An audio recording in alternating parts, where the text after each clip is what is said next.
Hey Dekoni fans, today let's take a look at one of the more foundational kinds of ear pad mounts, the DT pad by Beyerdynamic. Now, this type of pad is also used on the AKG K550 series, like the 553, and also some of the Razer Krakens, so it's good to know this pad mount.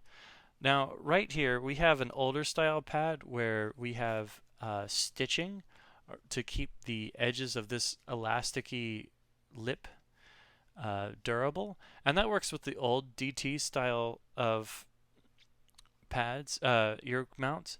But our new Dekoni pads all use the same smoother, straight, non-stitched pad that is compatible with the high-end Beyerdynamics, like the Beyerdynamic T1. So if you get this type of pad, it's compatible with every Beyerdynamic headphone. Now, there is a bit of a trick to this. There is a divot here that can help you kind of get started with mounting it. You just kind of get the stretchy bit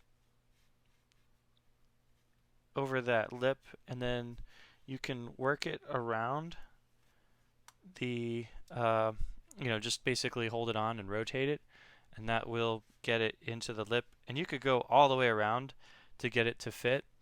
But personally, I don't think it's really all that hard to just stretch it a little bit. Look at how easily that fit in there. The last bit's the trickiest, but really, even that went right in there.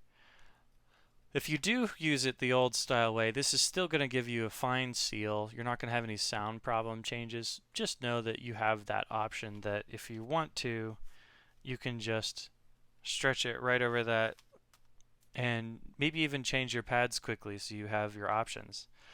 There's nothing stopping you from rotating the pads to line up the seam however you like. Basically, it's a very good pad mount to start learning because it's used on so many headphones and it's one of the least tricky.